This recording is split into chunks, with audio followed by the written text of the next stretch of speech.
അന്നൊരു നാൾ ഭഗവാന്റെ ജന്മനക്ഷത്രദിനത്തിൽ യശോദാമ്മ കണ്ണനെ കുളിപ്പിച്ചൊരു സ്ഥലത്ത് കിടത്തിയിട്ട് ക്ഷണിച്ചെത്തിയ അതിഥികളെ സൽക്കരിക്കുവാനായി പുറപ്പെട്ടു. എന്നാൽ കണ്ണനെ നോക്കണേ എന്ന് മറ്റു ഗോപബാലകരെ ഏൽപ്പിച്ചാണ് പോയത്.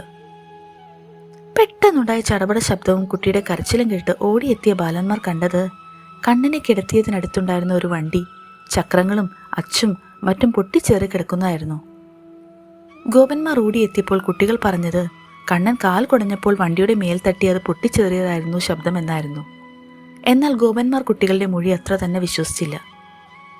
യശോദാമ്മ പരിഭ്രമത്തോടെ ഓടി വന്ന് കണ്ണനെ എടുത്തു. എന്നാൽ ഒരു പരുക്ക് പോലും ഏൽക്കാതെ ഇരുന്ന കണ്ണന്റെ പുഞ്ചിരി കണ്ടപ്പോഴാണ് ആ മാതൃഹൃദയത്തിന് ആശ്വാസമായത്.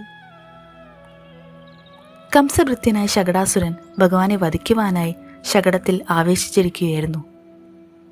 ശകടാസുരൻ മുൻജന്മത്തിൽ ഹിരണ്യാക്ഷപുത്രനായ ഉൽക്കജനായിരുന്നു. അവൻ ലോമശൻ എന്ന മഹർഷിയുടെ ആശ്രമ പരിസരത്തുള്ള വൃക്ഷങ്ങൾ നശിപ്പിച്ചപ്പോൾ അവൻ ദേഹമില്ലാത്തവനായി പോകട്ടെ എന്ന് മഹർഷി ശപിക്കുകയായിരുന്നു.